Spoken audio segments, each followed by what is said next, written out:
open your eyes, blinking and wiping, shocked to find yourself in a dark stone room. You feel and fumble it around in an attempt to find an escape from the seemingly prison situation. In the cavernous depths of your mind, there exists a critical eye that watches, listens, hears, and smells all. Who is this deep watcher and listener?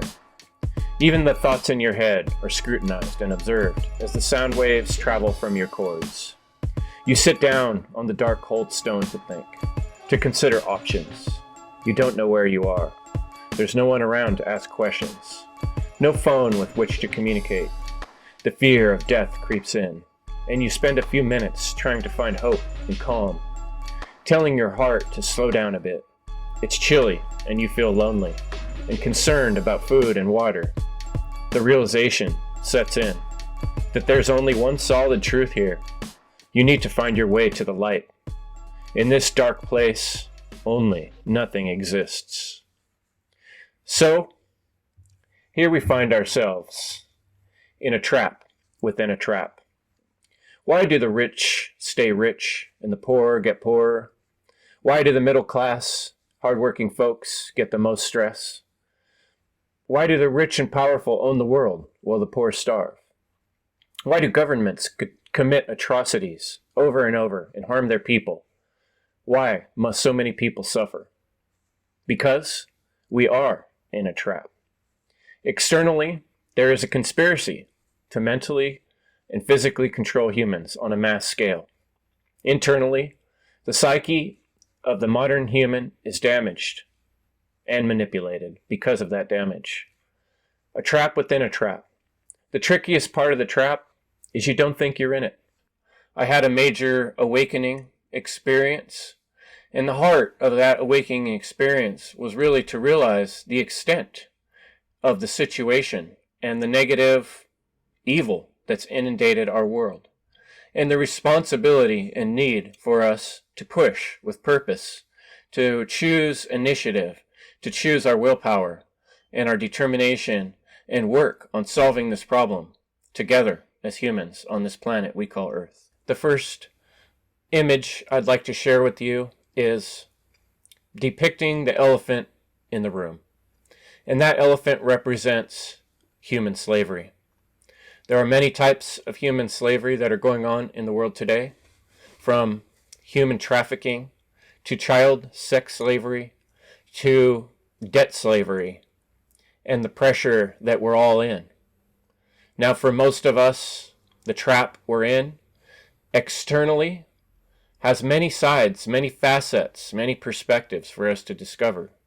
And then there's the internal trap that when we begin to see and even start to transcend the external trap, we find ourselves still butting up against obstacles, immense obstacles within ourselves, created partially by the external trap and also by the manipulation of those in the positions of power. So the elephant in the room is the cold reality that there's much work to do on this planet. We should not allow any type of slavery at all, ever. Nor should we accept or be okay with human trafficking that's going on a large scale. And it's also funding those in power at the highest levels of our world. And they are also making much, much money and funding their operations with child sex trafficking, which should be completely not allowed by human beings who are responsible on this planet. And it's time that we stood up against these things. And I suggest the way we have to do that, number one, first, is by educating and becoming united and recognizing this problem, the elephant in the room of human slavery on this planet. All government is slavery, and all coercion, forcing people to do things against their will without their choice, is forms of slavery. And these are all forms of stealing. This is my reflections on the many walls of perception that get in the way, that obscure the truth, that obscure the path towards the solution. Even discussing the problem becomes difficult because there's so many walls that create resistances and frustrations within us. it becomes very difficult. So part one here is going to be called the extent of mass thievery. And this is to cover all the problems, the many walls that distract and block us from seeing what is, the tesseract and the 4D cube. And that is a prison that's been created in the psychological world by the manipulators of this world, by the bankers, the dark occultists, those who work behind the scenes, have been working on this generationally, passing down the technology to destroy, obscure, and control the minds of the mass. And some of these walls of perception that we're going to discuss in this presentation are self-imposed.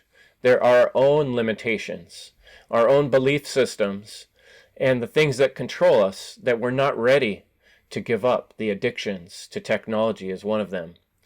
The trap is the world we've created, the culture of slavery, the addiction technology, which actually, in many cases, traps us more. Then there's the trap in the mind, and that prevents progress on the bigger trap, the external trap. What I'd like to do is start by sharing with you the issue that I see in my conversations with people and even in my presentations, which is extent of the problem. It has to do with perception. What I'm talking about is the size of a nuclear bomb, the big boy bomb, you know, the biggest bomb you can imagine, atomic, nuclear, whatever bomb you want to imagine. An explosion so big that it's devastating whole countries and whole worlds. This is the problem with human slavery. It's a big, big, big problem that needs to be dealt with immediately, sooner than later, and as quickly as possible. We need to get each other, all humans, recognizing and seeing this problem on the same page.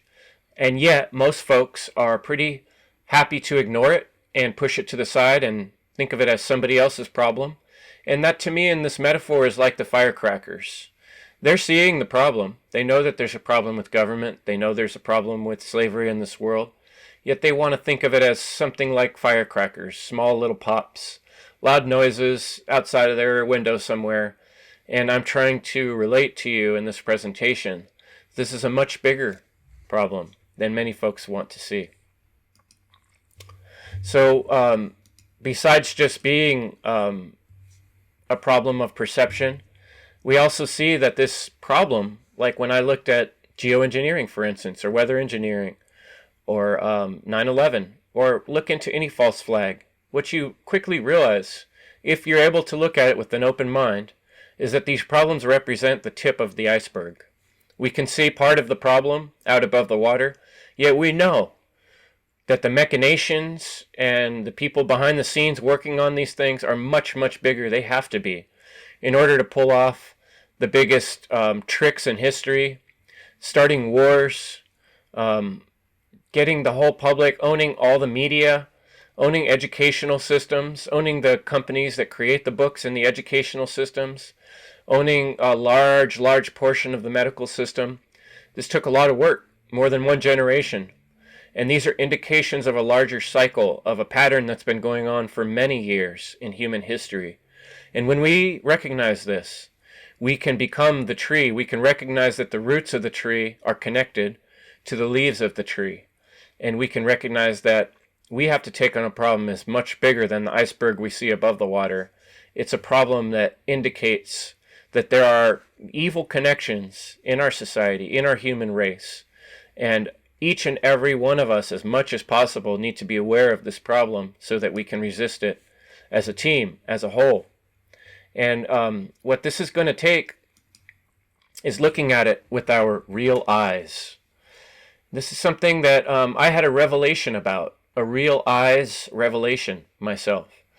A revelation or a realization is something that each of us can come to, that we can receive, that we can get this download from the universe. We have to be open to it. We have to be ready to see it for what it is.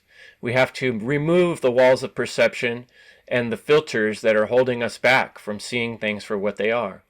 This is the real eyes relation. That's our relationship to those around us, the relationship to the world around us, the relationship to our divine creation, the divine intelligence, that which is. We can become people that are living more real lives. We can be a whole nation of people living real lives. But realizations are not easy to come by. And there are always more to have. When we think we have the whole big picture, it's time for us to step back and realize that there's always more eyes to see. There are bigger things to see. Every time we have a realization, we didn't have that intelligence or that wisdom before we reached that point. And we need to recognize that there are many others that are in a similar scenario and that are ready to have that realization. And we can share it with others. And partly how we do that is by doing the real I meditation. The real I meditation is something that we have to work on. We can look within ourselves. We can spend some time being quiet. We can spend some time being alone, and use our logic and use our intelligence and our intuition and combine all these things to be able to see the bigger picture. It's not easy, but it can be done. And I think it must be done to proceed. And this will help us with the problem that we all run into. It's not just me. It's not just you. It's not just the people we talk to. Our society accepts a justification of evil. In some ways, many of us have to justify evil just to perform our daily tasks and to keep going about what we do in life, because we feel like we have very little choice. We don't see a better way, and therefore we are not able to follow that path towards the better way, because so many of our decisions are coming from a fear-based mindset. And I'm not talking about just you, the listener, when I'm reading this presentation. When you're going to see some of the things I'm going to bring up are going to be somewhat offensive, and you're going to feel arguments coming in within yourself. And recognize I am also calling out myself and my own friends and family and my own experience. But these things that I'm discussing, the walls of this trap that hold us in, affect all of us. And they affect so many facets of our life that it's difficult to tear them down, even when we begin to see through them. Even when we begin to transcend some of them, there's other walls that we're not going to be prepared to just tear down quite so easily. And this, what I'm describing, is what we see depicted in the movies as the Tesseract. It's the 4D cube, the hypercube. This is the walls. I've decided to split it up into 6 sides, because a box, if we can imagine a 4-dimensional box and we unfold it like a box, there would be 6 sides to this. So what I've done is, for this presentation, is we're going to take apart this Tesseract, this prison for the mind and this prison for the souls of the general public that are keeping us from working harder towards freedom, from taking down those in power that are doing these evil things. We have the ability to change this dynamic we see in the world. However, it's not easy. It's difficult. There's a lot to it. There is a trap within a trap, and many of these walls are very much obscured and hidden, and they're things that are hard for us because of our fear-based mindset to let go of. When I did some research into the Tesseract, I discovered that if you take apart the word tesser, actino, you get these 2 root words. On one of my favorite online etymology sites, he describes tessera as 4, a die, a cube, a square tablet. A tessera can mean the numeral 4, or if we look at a cube, a square, something, that's the way I chose to define it. From all that, tessera means cube. And then we looked at the word actino, and that comes from Greek actis, which is a ray of light or a spoke of a wheel. It could mean a light ray. And so when I put this together, the full definition of Tesseract, the 4-dimensional cube, and the breaking down the parts of it, it kind of sounds to me like a 4D light cube. And this is kind of what we see depicted in the movies. Like I showed the picture here, I took this out of the Avengers movie, I believe. And this is also what we see when we look at the television. It's a light ray cube, and it transmits what those behind the cube It's much like Plato's cave, what's being transmitted onto the screen that everybody's seeing. There's a lot to this. It can become a very complex prison, and I think it's one of the most powerful aspects of this prison that we're all caught in, because we don't realize how much the lies on this vision have affected our mind and are tied into the way we think and the stereotypes and the way we see the world and how limited we feel on the day-to-day. Begin taking apart these walls of the trap, of the tesseract, of the light ray cube that are penning us in from working positively and quickly towards the solution of human slavery. We're going to start with recognizing and connecting to the issues that surround us. The external trap that closes in on us is made up of quite a few facets. And there's lots of ways to describe these facets, but I've chosen these names to describe these walls. And there are many overlaps and ways they bleed through onto each other. But just as a way to break it down in this presentation, I'm describing resource rape, energy infringement, health tyranny, belief manipulation, truth conditioning, and technological usurpation. Interesting how we can put words together and create new ideas. This is what I think what's done in these think tanks often, where they bring all these fancy sounding ideas and words. Well, we can do this too and send it back at them and point out what they're doing to us by means of belief manipulation, which is the principal wall that is smashing us in and trapping us down. Look at this little window in the back corner of this jail cell. It's much like the window of belief manipulation. By controlling a person's window to the outside world, to the reality, they are their view is confined, and it is very small and difficult to see through. And this window is the main window, the main wall that obscures our ability to see the world for what it really is. Becomes a distraction. Let's start by looking at religion. One of the most powerful parts of the trap is our inability to recognize when we've been trapped in by dogma and dogmatic thinking. And the etymology that I've chosen to share with you is religare, which is the root word that religion comes from, which basically means to bind fast. It can also have a more positive connotation, which we'll discuss at another aspect of this presentation.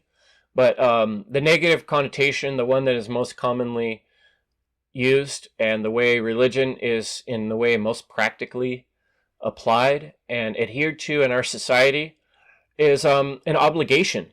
Either came from your parents, it came from those around you that make you feel like you should be part of this religion if you're good, or you should follow these rules and do what's said in such and such a book, because that's what you're being told to do. And it also can mean this thing of a bond between humans and gods. And what that means to me is almost like false gods. Anything that's not the one true divine source, a personality, a storyline about a personality, can be a form of trickery. Even if there is some truth to it, we're trying to believe something we can't really know for sure. And folks will tell you you have to take it on faith. And honestly, that type of faith I don't recommend, because it can lead you into traps. And look at these pictures I am showing in this slide here, where you can see, for instance, in this scene, a giant cathedral, a giant religious building. And then look at the similarity here to a government building. Same tall walls and big curves and lots of lights and marble floors. These buildings make you feel very small. Look at the similarities between a church and a government building. There really isn't a whole lot of difference in the magnitude and the amount of money that goes into building these types of things. Why don't we put that type of money into supporting the homeless or people that need food, people that are hungry? Traditionally, through time, these fancy giant churches and cathedrals weren't always the best at taking care of the poor. You can see that because where all their money went, into making you feel very small in their presence. look at these grandiose and overpowered structures that really tend to make you feel like reality is not what you think it is. They know about something better and huger and more amazing than what you do, and therefore you should go there and listen to them and give them your money. And what's amazing is many of these cathedrals, churches, government buildings have been built off the backs of the poor, hardworking person just like you and I. And there's an incredible power in manipulating the beliefs of the human beings. And traditionally they did that through religions. And when those religions lost their steam and power to an extent, and people began to understand that they could read their own scriptures and think about them in their own way, then we had to move to the new systems of power of government. And they tried to do it in a more subtle way by convincing you. If you haven't seen The Jones Plantation by Larkin Rose, I highly recommend. This is a way to see how this trickery has been done. And now that people are starting to see through government and the tyranny of government, they're trying to create a new dogmatic religion of science and a new dogmatic religion of medical science, which is also requiring you to follow its beliefs. But we'll discuss that when we look at another wall. For now, the belief manipulation wall is basically just, like I was saying, obscuring your little view out of your little jail cell window and telling you in so many ways that reality is not what you think it is. Our next section is called truth conditioning. And truth conditioning is made up of partly what we just discussed, the belief manipulation. But more specifically, truth conditioning is my term I came up with to describe with the way it happens through the media, through all these forms of technology on your iPad and your TV and the movies and the politicians speaking through the radio, through the audio. All these methods have within them threads of Nazism, communism, socialism, and Zionism, just to name a few. Hollywood has been used as a weapon against you. And the symbolism that we see in these movies is throughout. Try to find me a sci-fi movie that doesn't include the government doing some experiment on people as part of what created the monsters or the mutants that come out and do all these things. It's a theme that shows up over and over. Or people putting their minds into different bodies, or basically using psychological control on the people. These things are not that hidden, but they're all in these fictional plays and movies and cartoons that we've seen our whole life, and we're so used to them that it becomes even hard to recognize them for what they are. But I think I would like to, in a future episode, go much deeper into the symbolism, the stars, the pentagrams, and such, and the squares. As you see here in these walls I've created, we see the black and white checkerboards, which is a theme throughout so many Hollywood's presentations. What we see on the outward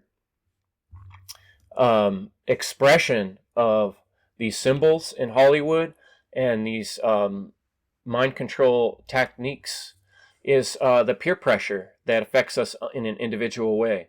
The split up relationships in society, the societal pressures, and we're going to talk about the money and the way that affects us. I chose this Parent Trap movie partly because it depicts this another one of these themes we see in Hollywood often, which is young girls and twins. And there's a lot to that. I won't go too deep into it, but just kind of a heads up. The Parent Trap is an interesting movie. I actually really enjoy these movies. They're fun to watch. But they depict some interesting themes also of the children having more power in a way than the adults and manipulating the adults. The adults being super wealthy and yet too busy to see what their kids are doing. Following their own egoistic desires rather than paying attention to holding their family together. And their own individual careers being way more important than their family. And the kids are the ones calling this out in the movie, and not the adults, which is really interesting. So we also see these similar reflections. There's so much more I could say about any of these movies, but I found this picture, which is another good reflection, the twin almost twin girls, and they're saying out loud, "Hey, let's play princess together." This is the modern version of kids playing together on their iPads and devices. It's sort of a sick, sad thing. And this is part of the imagination replacement technology. If the kids did not have these devices, how would they play? If we didn't have the motif of the castle and the Disney characters, how would they play? Would they create their own imagination? The way we did when we read books to our kids and you have to imagine it for yourself? Don't you think it makes a pretty big difference when these movies and shows and Hollywood just covers the whole basis with animation and colors and the whole screen and the sound and the story and the characters? It just doesn't leave a lot for your own imagination to fill in. They're filling in all the details. And this is sort of the problem I have with the theme parks that I want to discuss briefly. This is, I think, one of those things where some parents out there might get offended. I'm saying we can do better than this. And parents got their hands full. They're frustrated. They're like, hey, I'm trying my best, but I don't have much time. I get it. I've been there myself. I've had these problems my very self. There's not good rites of passage in our modern society. There's not good family rituals. It's hokey jokey kind of stuff. It's we're just borrowing other people's imagination on a mass scale. These movies and like Disney have been propagated, and many of them do have dark occult themes in them, and we're going to discuss that somewhat in this presentation. But even the theme parks themselves, it's like we dress up like clowns, we indulge in corn syrup. Unhealthy people I see surrounding me every time I've been to one of these theme parks. A lot of times the kids are crying and mad at their parents because they're not getting what they want. There's a lot of selfish behavior that gets indulged. But these are our society-wide, worldwide even to some extent, family rituals and rites of passage. And they're hokey-jokey rites of passage compared to what was done historically. It is a societal norm. It's the type of thing that we do as a rite of passage, and that rite of passage has been created by the dark occultists, and they've slipped in many of their themes and sneaky little tricks of controlling everybody's senses. When you go into one of these theme parks or sit down in front of these surround sound movies, all your senses are being filled in, and you don't realize it. In Disneyland, they even pump out smells. So the sounds, the smells, the sights, what's going on in your mind is being completely, and many times people are doing it voluntarily, just letting them. But I'm asking you to consider, is this smart to do? Can we come up with better ways in the future, a better legacy to leave for the children? A better way to allow them to tell stories. Look at the ancient ways of telling stories. We're sitting in a circle around a fire. And obviously there's some imagination going on there when you imagine while someone's telling a story around a fire, as opposed to a 4D, 4K movie or with smells being pumped into your nose at the same time. It is a form of belief manipulation. And many of the movies that get pumped out are really sick and twisted. And there's not much holding back kids from watching any of these stuff these days. Many kids are in front of a TV from a very young age. And this is part of the problem. This is creating dogmatic thinking. The stereotypes get set up in the mind. And it's very difficult for us to really split up and tell the difference between the stories that we've watched on television and in these movies and our natural imaginative thinking and reality itself. I think it all gets sort of weaved together in the brain. The brain doesn't necessarily know how to split it all up. This is the type of themes we see in Disney. Magic and sorcery. Belief manipulation systems is what these are. Witches and warlocks. For those people that come from Christianity or other traditional cultural religions, they should be upset about these things, because these things are slap in the face to any religion, any of the traditional religions. They're teaching dark occultism right in your face and making it silly.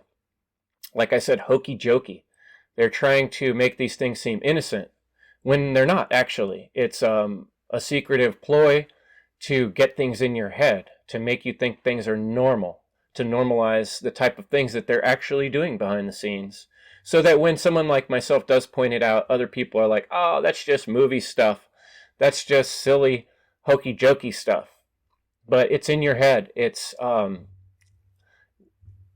through your memories of childhood, and it's hooked in with your emotions of birthdays and Christmas and the first time you saw that movie and when you were hanging out with your family. All these things tie together, and it's hard for us to separate them, especially inside of our brain. Our brain is a very complex matrix. So basically what's happening with this tesseract, these walls of control, is we're being bound to the gods of other worlds. And this is power in the hands of evil. This is the hypercube. This is the 4D light ray cube.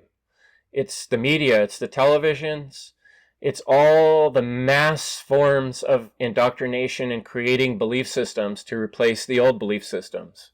Because everybody's seeing it once and it's being embedded in their head, they don't realize how subtly it has taken over and controlled their way of thinking.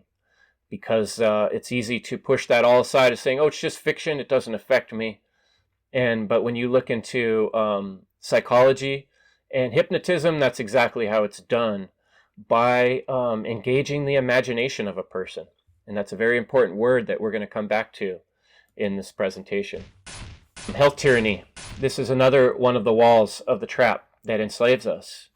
This is our very body and our very mind, the physical form that we live in, is being largely controlled. And in a whole new way, over the past few years, this health tyranny has crept in. The basic truth, the fundamental truth that we should all understand, that is hard to communicate sometimes in the modern day, is that you cannot own what is not yours to command. Yet, we have governments, dictators, politicians that will draw these lines on the planet and say, this is ours, this is theirs. We kill those people if they cross such and such a line.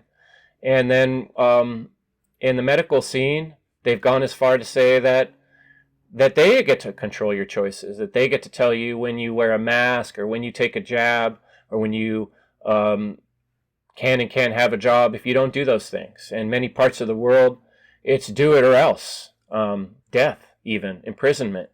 Here in the United States, many people have recognized that there's an issue with freedom here and began to push back. I would say not nearly enough, but I'm glad to see that we do have that semblance of freedom in this society. And that's our opportunity to fight hard, to let these jokers know that we don't have to get jabbed, we don't have to wear a mask, we don't have to take a test, and we don't even have to believe in viruses the way they're being presented to us. These are microscopic computer depictions that we're being convinced can jump from one body to another and infect other people on a mass scale, but there's not actually proof that any one of us can understand and communicate to one another in a reasonable way. This is all in the world of beliefs, and we're taking the words of other people and saying, oh, there's lots of people in labs working on there, therefore it must be true because a lot of people believe it. But that is not the case. And I, for one, don't accept the stories we've been told. And I don't have to, and no one can force me to. And we need to understand the difference between beliefs and knowledge. And if you're not the one actually doing a scientific test and finding an extremely small thing and being able to consistently find it in a way inside of a human body doing one thing, then you can't prove that that's what's happening.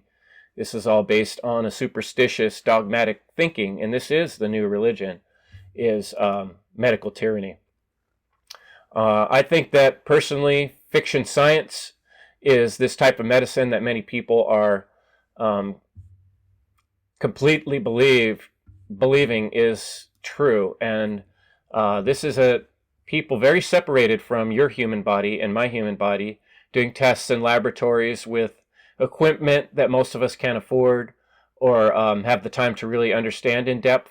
and they're making very big conclusions. And this is all being done not looking the patient in the eye, not looking at the whole being of a person, the psyche, the mind, the body, the spirit, but separating just the physical things, taking things out of the body. This is all tied together. We're very interconnected in this world, and this fiction science is very much disconnected. And many of the base foundational ways of thinking I don't agree with, and nor does anyone have to. That being said, there's much to be learned and gained from these sciences for those who are doing the science and publishing the science. And I'm not saying we shouldn't take away what we can from them, but we also shouldn't base all our decisions because there can be much trickery. And we know that the smaller than 1% of the world do have a vested interest in affecting your mind, psychology, and money. Okay, there's a lot of money in this stuff. So we should be doubtful.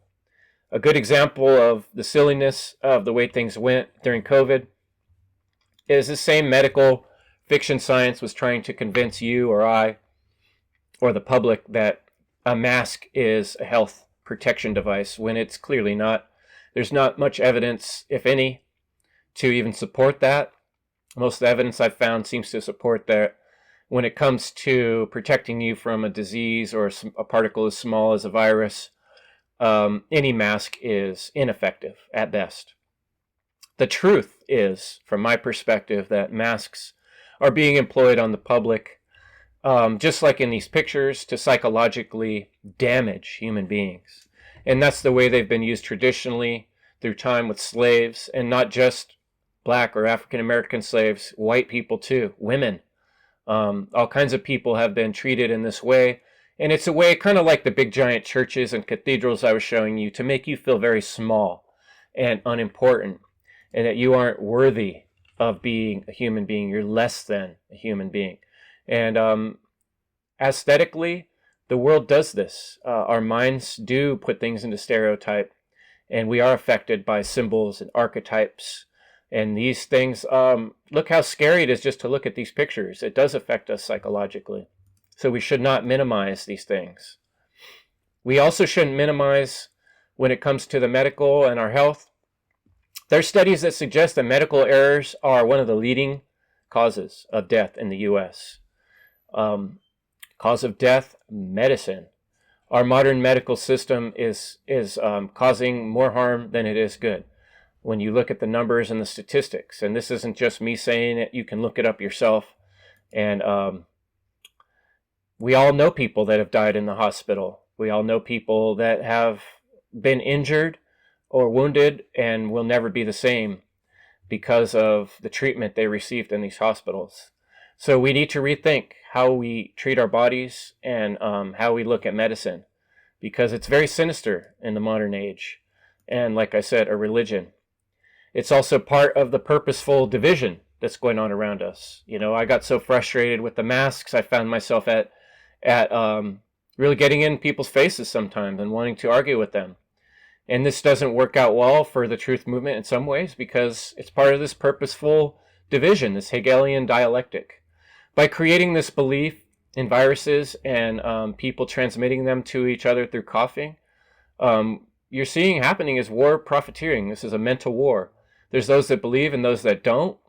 And there's then going to be automatic fighting between us if we're not able to transcend the disagreement and recognize that there are people that are creating a belief, and so they can make money off of you and I and keep us under control.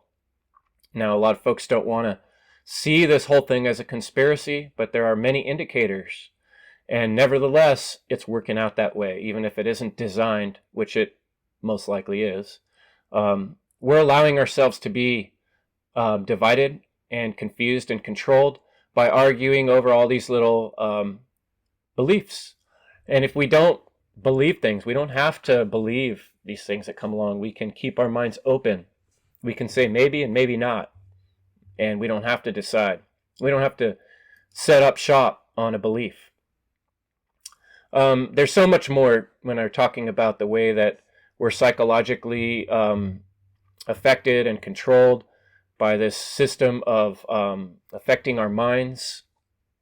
But I wanted to highlight the food that's happening out in the public. Well, the fat food, what I use that word instead of fast food. Really, most of the stuff they're serving is not good for your body, and it will screw up your body, cause fat reserves in your body, which is difficult to deal with. It slows people down mentally and physically, and even spiritually. And so we need to ask ourselves, what are we feeding ourselves? What are we feeding our children? And what are we accepting to be fed to the next generation of people? And not only that, but the fallout, the beverage containers and the paper and the plastic that's getting poured into the ocean and left in nature is partly due to us having an acceptance of this really low level, low quality of so-called food that's being put out. And we just need to stop purchasing it, right? But even I have trouble with this, and sometimes I fall for it and buy some of this crap. So I'm just pointing out these things are part of the walls. I'm not saying we can fix them all right away, but it shows why it's so difficult, because there are so many of these little things that affect us mentally, physically, and spiritually. So these are the many walls of the trap that enslave us. Our next section is called technological usurpation. And so some of the things we just discussed in the last section are also contained within this section. It's the rise of the machines. We see situations now where people can't help you because their computer's not working right, or, hey, I'm just doing what the computer tells me to do. And we're pushing submit multiple times a day on our various computer devices and entering our passwords over and over, and the computer's making you prove that you're not a computer. So this is just going to increase. We all know it is. AI is becoming more of a thing. We've seen the movies, we've seen the sci-fi predictions, and yet it's happening all around us, and there's doesn't seem to be a whole lot we can do about it. There's a submit that's going on the mass scale, and it's not an easy one to fight, because we also want to use this technology for the good of humanity, and I'm not saying we shouldn't. I think we should. But we also need to recognize the danger that's around us with this rise of these machines, and how much are we allowing them to control us and make choices for us. Another aspect of this imagination replacement technology that I began to talk about in the previous section is children. Why did children even build sandcastles to begin with? This is a motif that was set up by people that built castles. So everything we do affects our children, and then that affects the other children around those children. And basically the lesson gets sent so many times into your head as a child is, your sandcastle sucks. Ours is better. Look at yours and look at ours. You know, because such amazing things have been built, it does kind of stunt sometimes the possibilities of a young person, especially when you consider how this works out when they're exposed to the belief manipulation and the screens and the Hollywood movies, the truth conditioning that we discussed. Look at the castles created by Disney. They make your castle look really small, don't they? And you don't think that those images are in the head of these little children when they're out there playing? They're trying to build what they see on these images and these screens. What would they be trying to create if someone hadn't already given them these storylines and these full-colored pictures? You know, they might be more free to create some things we'd not have dreamed of before. But whether it's purposeful or not, we can see that this high-level degree of technology we've created it can also stunt the growth of a young person who's now not reading a book or just listening to elders tell a story around the fire, but instead seeing it on the big screen. And that's going to be in their head all day, everywhere they're playing, everywhere they're going. It's going to keep crowding in. And that's a scary thing, because it's happening younger and younger to children. And this is affecting adults too. A lot of people don't like to admit it, but I've noticed many times during my work week, the movie I was watching from the night before or a video game, it's still kind of in my head, and it's weaving in and out throughout my day. And sometimes when we get a little tired or a little run down, it's hard to tell where these feelings are coming from. Are we being affected by something we watched in a movie the previous night during our day, or just because we're tired and we're confused? And does our brain really know how to separate all these different realities, or do they sometimes get confused? And I think we do get confused about how connected we are to source, because there's so many distractions. There's so many threads of thought out there and threads of other people's imagination that we can get lost. And imagine what that does to young children on the mass scale. So this creates a scary wall of confusion that we're all lost in, and it's increasing by the day. And then under all that, we have the technology of money, of banking, of fractional reserve banking. And this is one of the most sinister traps of all. And my saying here, got to get that loot back.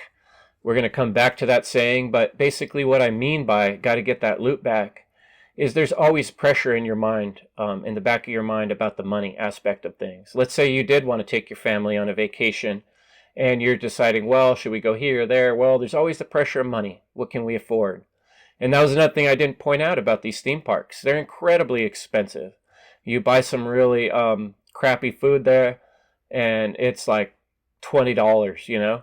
And who has that kind of money? It's constant financial pressure that hits us in so many ways, where it makes it hard to take your kids somewhere or do something special for them or spend time with them, because you know you got to be making money to pay for all these things you got them and to pay for all this technology that we need. So this just shows how these things are tied together. If you start to see around one problem, say, hey, we're going to cut down on this, there's another way it gets you. And this money thing is always there lurking, and it's always going to get you in the end, because everything in our society is blocked by this wall. Yeah, you can be all you can be, but you got to come through me first, says the money man, says the international world banker. This is one of the biggest struggles I've had in life. It's been one of my biggest obstacles. And I've had to admit that my own view of money sometimes can be an obstacle for me to do better in this world.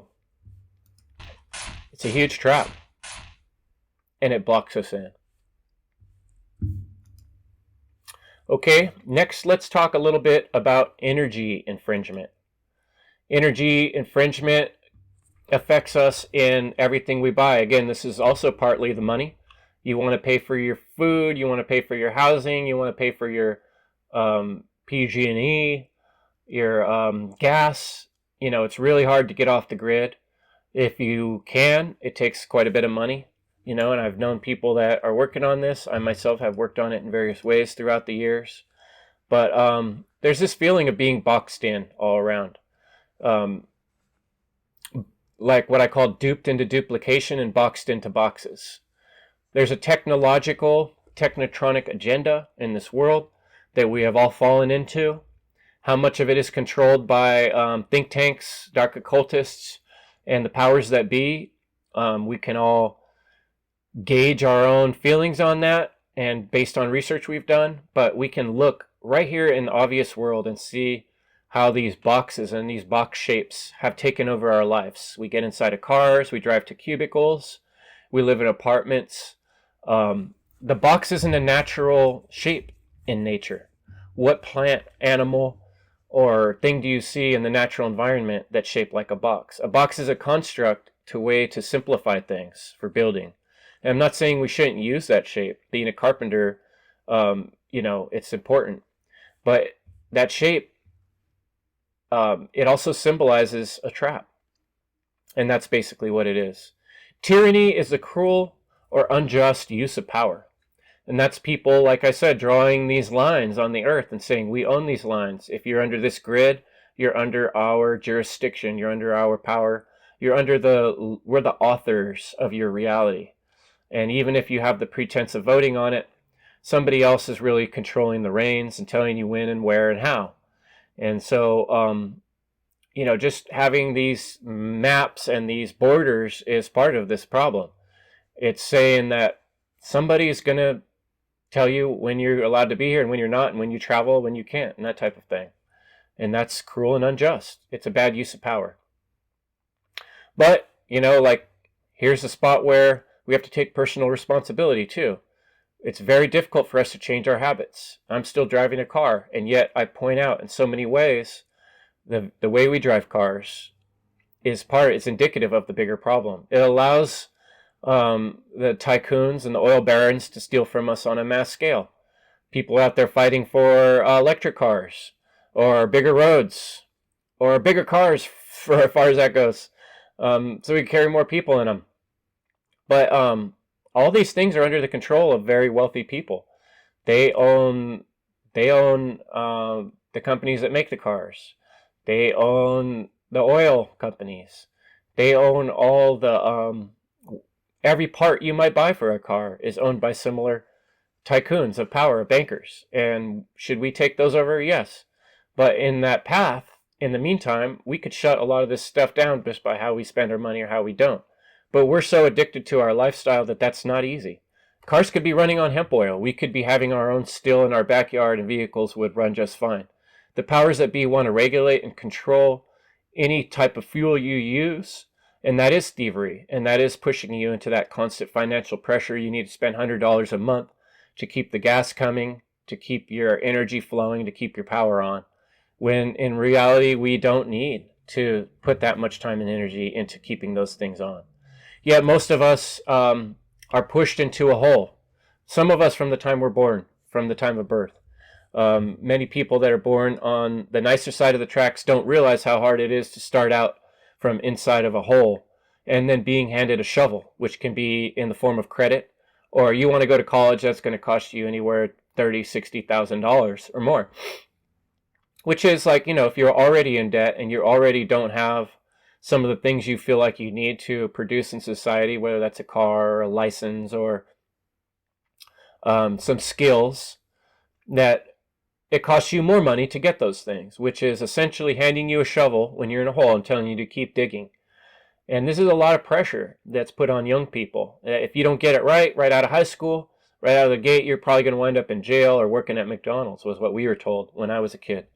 And what kind of thing do you think that does to the psychology of most people? The deeper that you start off in that hole, if you're grown into a bad neighborhood and you got a brother in jail, a parent on drugs, and being raised by grandma and watching TV a lot, you're in a really deep hole to start off with. And I've tried to help somebody get their license or ID that doesn't have any of these things. And they send you back and forth between the Social Security office and the DMV telling that you need to spend all this money and have all these papers that you don't have. And it's incredibly difficult once you have parking tickets against your name or the court has something out on you. You get in an endless loop, and it's extremely difficult to get out of. So it basically creates a class, the poor and the rich. And the rich, these things are so much easier. They can hire a lawyer or hire someone to help them or take a class. And the poor just don't have that. And that's hard for folks to see. Because we are indoctrinated into this society, like I said, through all these belief manipulation systems that we deserve what we have and we earned it and everybody else should be able to get it. We have a lack of empathy for people that don't have what we have. There's a stagnation going on in our society, and it doesn't like to accept those that have less than. It wants to spit down on them. This is male-dominated thinking. Might makes right. We have, you don't, too bad. You got to figure out how to get it. When in fact, we should be caring for people in our own communities and neighborhoods and helping raise the lowest up of us so that we keep our communities and groups and people we're interconnected with at a level where they can produce and feel good about themselves and feel a strength of purpose. Without that, you have people becoming listless and damaging to society on the whole. So this is the problem with the current male dynamic in our society, is it's stagnated. It's lacking that positive female. When on the other hand, the female aspect in our society is this sad, woke down, broke down attitude. It's what I call the lame lamb strategy, and it's not fucking working. It's saying, oh, poor me, I don't get treated equally, I don't get the same rights that other people. What this is doing is taking the sheepish, the feminine qualities that are least desirable, and it's mischaracterizing them. Just like I said with the male qualities, being a strong stag could be a good thing, a bull in certain cases, just like a female being kind of lamb-like might be good in certain scenarios, but not in the situation where we're being treated like slaves in society, and most people in the world are. That's when we don't need that lame lamb strategy or stagnated male. We need the opposite. What we need is the awakened female traits, the awakened female qualities. And I'm hoping you guys get some more great learning from Leslie Power's presentation on her subject of awakening Sophia, and I think it'll cover some of the goddess strength that can be developed and earned. But this is what we need, is the strong woman who doesn't allow anyone to hurt her children, that wants to care with a passion for others, and is willing to do whatever it takes to show that care and make sure that the children are taken care of and that they're not abused. And we need to fight for this kind of mentality in our society. Bravery and caring about others with a passion. The woman that pushed a car aside because her child was underneath it. This is the awakened female quality we need to encourage in our society. The sad truth is that I've gone through this thought process many times in my own life. Your time is your energy. Your energy is not respected by those who demand it in so many cases. Positions of authority. And I hear myself say this, and I've heard other people say it. I have trouble collecting slave notes, and they call it money, of course, because I have a conscious, empathetic heart, and I don't understand my value. This is so frustrating. My value is not understood by society, so it's hard for me to understand it. It's hard for anyone to understand it because it's so dulled. A job might say, oh, this is the amount of money you're worth per hour, even though you've spent years and years perfecting a skill. And so it's hard to get around this. I have a mental block sometimes about making money because I associate it with the evildoers that have created fractionalized banking, and they're constantly manipulating the market. Money in a bank is constantly depreciating. If you buy a car or buy a house, it's basically depreciating, unless somehow you get lucky and time things just right. Pay close attention. And usually that's a lot easier for those who have more resources and connections and are wealthy. Those who don't have as much family or good connections with other human beings are fighting from the bottom, like I said, digging their way out of a hole. There's no easy solutions on things. I'm pointing out these issues so we can understand the complexities and the realness of the trap around us and the many sides that it has. The next wall that we need to break down is our resources. There's a rape of our resources on this entire planet, and money and power in the hands of the few has accelerated the growth of the rape of our entire planet. Look how many cars are on the road. It's constantly growing. We don't really have a solution. Like I said, people are talking about electric cars, but we know that there are people putting in slavery another country, digging up the materials for these batteries, and these batteries are extremely hard to deal with. And we're still dependent on oil, or we're dependent on these large companies to come up with these technologies to keep us moving. And we aren't self-organizing.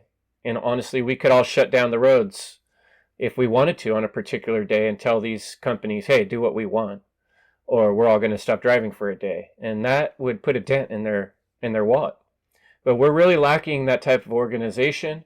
We're not on the same page, and it's extremely difficult for us to consider changing our habits. Because why? Because we're so penned in. Because these walls of this trap have us feeling so stuck that our habits are forced.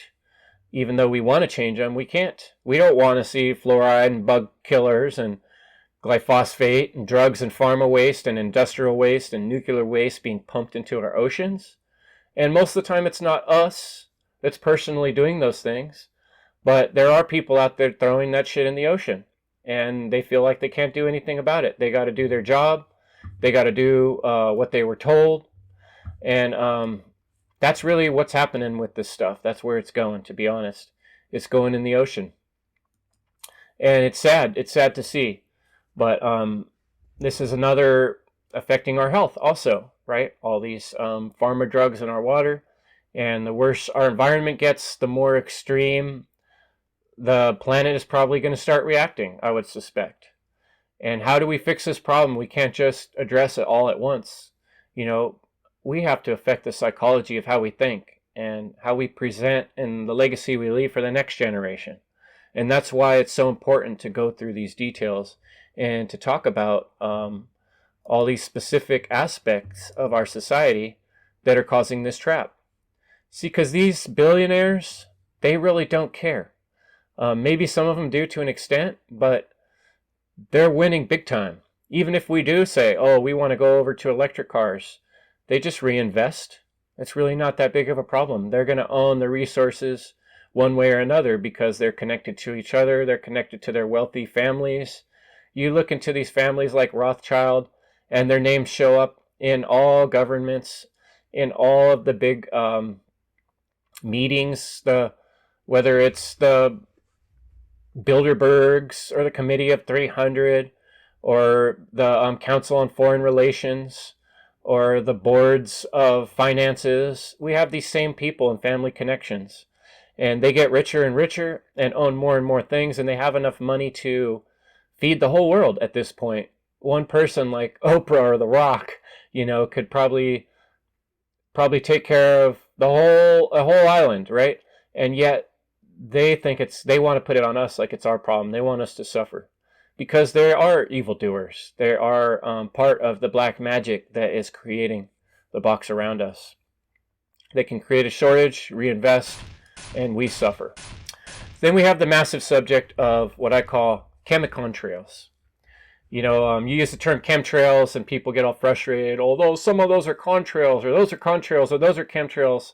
Really doesn't matter. Even contrails are made of chemicals, folks. And who fucking knows what's going on up there? If they're spraying chemicals, then you wouldn't be able to prove it very easily. I know I've tried, and the average person just doesn't want to hear about it. They don't want to know about it. Even if people do tests and show it film of a plane spraying things, they still don't want to believe it. The mass percentage of the population of any country has not gotten in an uproar about this. So they could be getting poisoned every day, and they wouldn't necessarily know it because they're not looking at it, because we're ignorant to this problem. Now, when I go to the airport, I get stopped at security, and they check me for things that are dangerous. I want to know, why can't I stop these planes and check what's inside of them that's dangerous? We do have a way to control what's in the sky, and that would be stopping planes at airports and people demanding that any plane that leaves the ground gets checked before it does. Even on military institutions and private runways could even be tracked down if we saw things coming from them that were suspicious. And if we, as a rule, didn't allow that, that would take organization, that would take some communication, and that would take some changing our habits and asking harder questions, which is difficult to do. So, again, we see the difficulties here. There's been a lot of allegations, and I think it's true, that there's heavy metal poisoning going on mass scale, destruction of nature through these chemicontrails. And even if you don't want to recognize the truth of weather engineering, which has been happening ever since planes were invented, you still have to recognize that every other device on this planet that is being run by a machine is blowing some type of metal into the air. And there's our whole society, our whole air everywhere is full of heavy metal particles. And this is probably a big part of many of the medical issues people are having that are going up double, triple, even more. Memory loss is definitely connected in some tests to heavy metals. And if you spend some time looking at heavy metal poisoning, it also, what I found, is an interesting connection to allergies. But, these things are things for you to research on your own. I'm just talking about the general subjects and all the ways that our whole world gets closed in with these walls, these traps.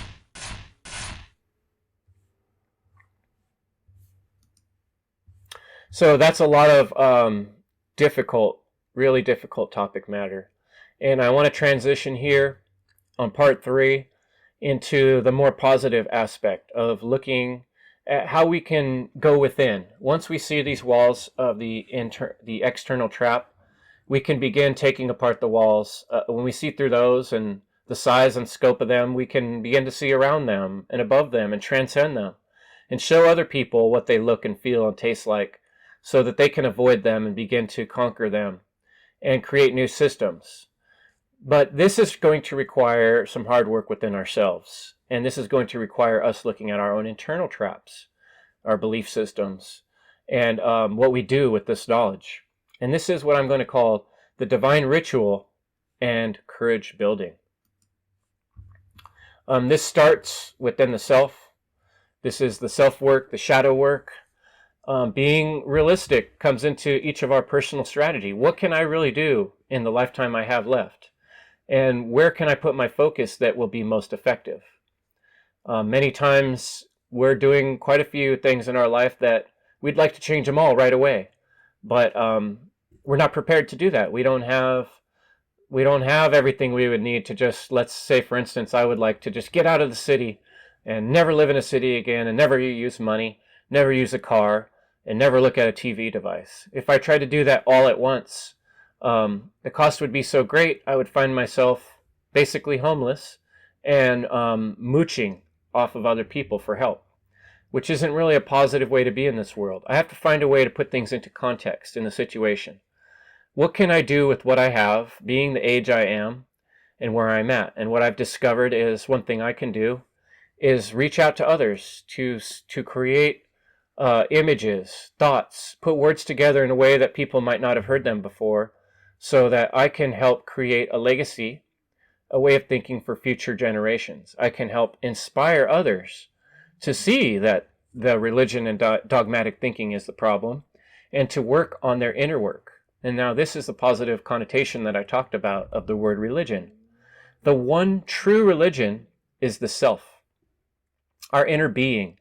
And when we bind ourselves to that, that's like self-discipline. That's not a bad thing at all. That's a wonderful thing. If everybody took this seriously as their focus, their obligation to their inner divine connection, not to the outer gods and images and things out there, but to the things inside, the connection to the deeper self, the one true divine crystal, which is our conscious and our conscience. If we're connected to these things, now we do have a chance to start tearing down these walls of perception that are holding us back. So this is what I want to encourage folks, to work on their religion, their inner religion. And this is basically your body, your mind, and your spirit. Trying to integrate all three of these things. I've been working for a while on my own personal little training class that I call Mind, Body, Spirit. This is something I've shared somewhat on my podcast followers and intend to do more in the future. But basically, for your own purposes, you want to create some sort of program for yourself. And that I talked a lot about in my Freedom Under Natural Law presentation, which was called How to Will Power. And I'd love you to look that up. Set a goal for yourself. And then going forward, you need to apply consistent persistence, applying energy in that direction, starting small and working in habits in your life, little by little. Habits that encourage your body, mind, spirit connection, and taking apart the walls of perception like we talked about, your false beliefs that are holding you back. And the two most powerful tools that I talk about in How to Will Power are your creativity and your imagination. And these will allow you to do incredible things when you put them together. And you can inspire yourself and others and leave a legacy for the next generation. I've always looked back at indigenous tribes of people that have lived in community situations, that live closer to nature, that live closer to the land, Of course, various of these groups have their own problems and issues. It's not totally idealistic, but there are some important facets of tribal living. Spending time and playing with peers. That helps to build imagination and communication, learning how to work together. And it builds empathy on a huge level. Like I was talking about, that stagnation can be by letting kids play together, by bringing together people of different ages, and dancing and singing together, we build continuity. And we build empathy, most importantly, from playtime with other people our age and people of all ages. This is a sense of belonging, one of the most important things to a human being. And without it, people feel anxious, depressed, lonely. We're lacking rites of passage that are wholesome. Like I said, many of our rites of passage are things having to do with Disney or somebody else's imagined story that they've created for us. But we want to create our own stories, our own dances, build our own masks, that we dance around the fire with to share our feelings and emotions. This is group rituals and community gatherings. These are one of the most powerful ways to create unity, to create strength within those around us that we know personally, and dealing with people that are in our environment. Observing and learning from elders. This is respect. This is a system of leadership and organization that can and will eventually replace the current authoritarian structure. Many people are afraid of what we would do without government. It'd be chaos. Well, not if we use systems of organization and leadership based on respect and looking at people that have learned and have the knowledge of things, and then we give those people our hearts and minds and ears when they earn it. And they always treat us with fairness in that there's never things done by coercion. There's no reason why we can't do things this way. And also recognize the true authority of nature and the seasons of nature and quit trying to control them or own them as the way we do other people. That is trying to enslave nature and animals is part of also the problem. And we can change these dynamics little by little, step by step, in all the things we do. But we need to work in that direction. And I would suggest that this will largely be done with ingenuity. And look at this word, ingenuity. There's no reason why we can't take the good aspects of technology and put them towards our visions of the future. But this does require some level of thinking about morally. What are we building here? How's it going to affect nature? How's it going to affect other human beings? Should we build this thing and put it out in a mass way? Or should we consider that some of these devices might be harmful to others in nature? And that doesn't mean we need to regulate them in a mass way. It means we need to think about them when we create them and before we employ them. How's it going to affect other people? Not just based on money, but based on the generational effect. And we can have a new type of unity. This is what I call new unity. We're in a new generation, and we have the opportunity to unify and to use the new technology in a better way. But this will require us working on this project, working together on it, kind of getting on the same page to a certain extent. Okay, so ingenuity is a noun. It means the quality of being clever, original, and inventive. So this is a big part of the solution. And even in our own minds, to deal with all these walls of these traps we're talking about, ask for help. Talk to your friends. We talk to our peers. That's what we do often in these roundtable discussions when we're talking about truth, freedom, and natural law, is we share ideas and rhetoric, and we work ingenuity and on creating a new way of handling these things, new words, new ways of putting together words, new ways of seeing things. This is working towards a better future, trying to leave a better legacy for the future. Part 4, the path of pain and persistence. No one said this shit was going to be easy. A lot of these things I've discussed in this presentation may seem overwhelming to you. Overwhelming, frustrated. That's why they're the trap they are. That's why we get trapped within our own mind. When we're already hit with all these other problems inside of our own mind and psyche, many of us are feeling scared or alone, overwhelmed. Things are very difficult to accomplish, especially on our own.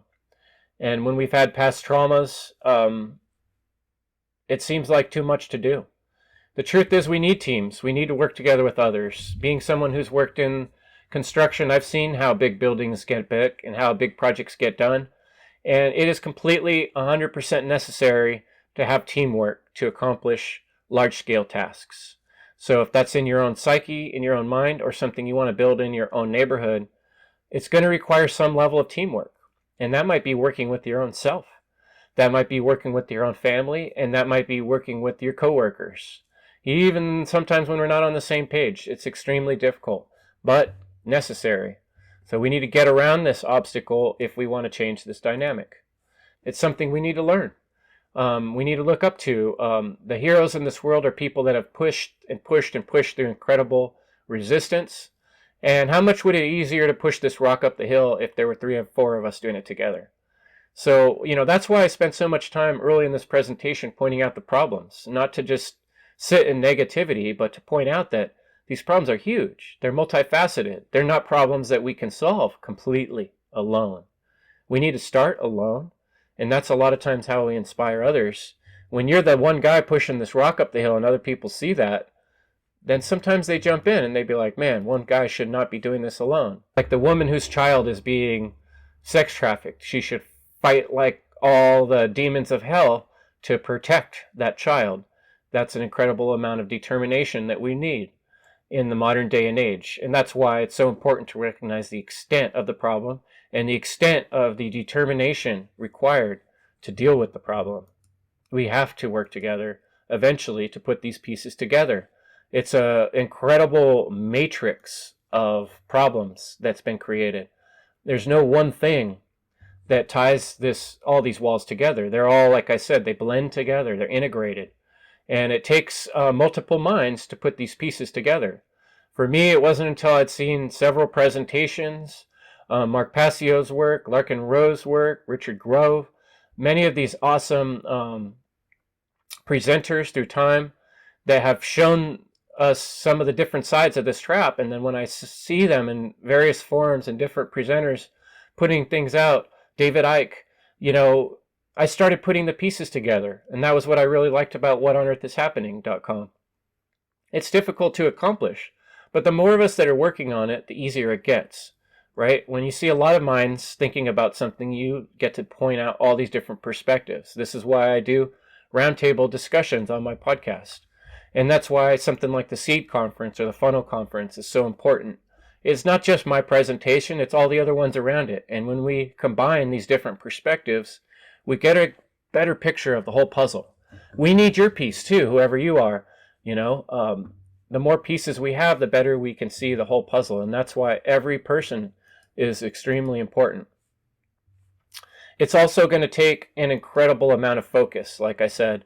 The amount of hours and time I've put into this presentation is mind-blowing. It's scary, but I love it once I get into it. And it takes an incredible amount of patience to learn this technology. If you're up for the challenge, find the misspelling in this slide. I decided not to fix it. It is just sitting in a chair, and that also means that there's a balance for those of us that are doing this type of work. Online one work warriors, the one great work is, a lot of it is sitting in front of a computer, learning to make graphics, learning to make slides, learning to get decent audio. And we feel like this guy, trying to keep an eye on the time, trying to keep an eye on my money, trying to keep an eye on the family members, friends, do all the things we're doing in life. It's overwhelming. And so it requires patience and a lot of care in how we handle things. And this is modern warfare, folks. And this is why Mark's media class is important. That's where I got started and able to learn a lot of these graphic skills and through autonomy. So there's things out there and people are out there that want to help us learn these things, but we have to employ that focus and that energy to get there so that we can be part of this battle and get out there and make a difference and quit just sitting around watching. To be a better part of the solution, we have to be the solution, right? Be the change. But, this is really the crux of this whole presentation, is that ultimately there's one main key, to unlocking the trap. Both the external trap, all the problems in the world that we discussed, and the internal trap of the trauma that we've done to ourselves. And that is imagination. Don't get trapped into black and white thinking.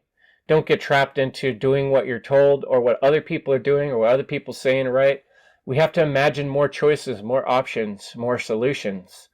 And imagination allows us to find other solutions, other ways. And whenever we hear about a realization or a revelation or ingenuity or an invention, it's somebody employing imagination. And so, in order to exemplify that, for this presentation, I put together a musical production to share the core message of this presentation that I hope might hit some folks harder than all the slides and words. And that is this little rap song called The Rat's Trap.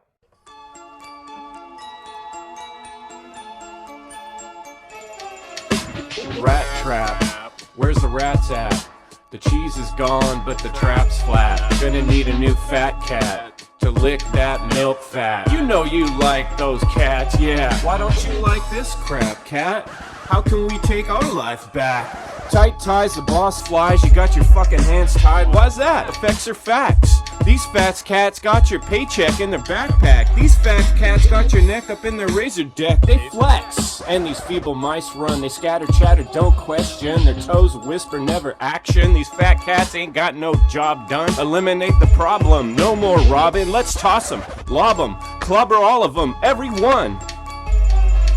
It's the average Joe that's hurting. Just steady working. Stay sleeping, don't be peeking behind that curtain. Lose your socks, shock, cause it's certain these cats just brats, couch mooch surfing. They lurking and smirking. These rats run games, they keep it secret. Family name, got no shame, playing dirty drains. Whack jobs insane, wanna own your brain. Guide your thoughts, screenshots and bots. Scooping out your hopes, sideshow cornhole popes. They laughing folks, we're their jokes. They pull those ropes, it's the fucking rat, son. You got a question. Flip flap, movie quack, parent trap, truth smack, tarmac, money back, no facts, smoking cracks, Minecraft, life rack. Gotta get that loot back. Gotta get that loot back. Gotta get that loot back. Rat trap. Where's the rats at? The cheese is gone, but the trap's flat. We're gonna need a new fat cat to lick that milk fat. Tight ties, the boss flies, you got your fucking hands tied. Why's that? Effects are facts. Those fat cats got your paycheck in their backpack. These fat cats got your neck up in their razor deck, they flex. Flip flap, movie quack, parent trap, truth smack, tarmac, money back, no facts, smoking cracks, Minecraft, life rack. Gotta get that loot back. Guide your thoughts, screenshots and bots, scooping out your hopes, sideshow cornhole popes. They're laughing folks, and we're their jokes. They pull these ropes, it's the fucking rat, son. You got a question.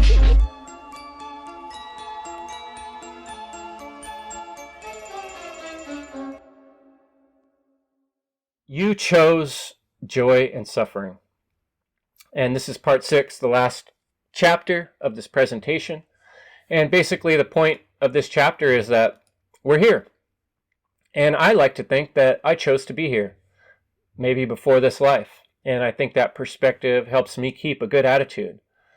But when we see it for what it is, we are fractionalized, we are fragmented. There's not nearly enough cohesive structure in our society. We don't have good rites of passage.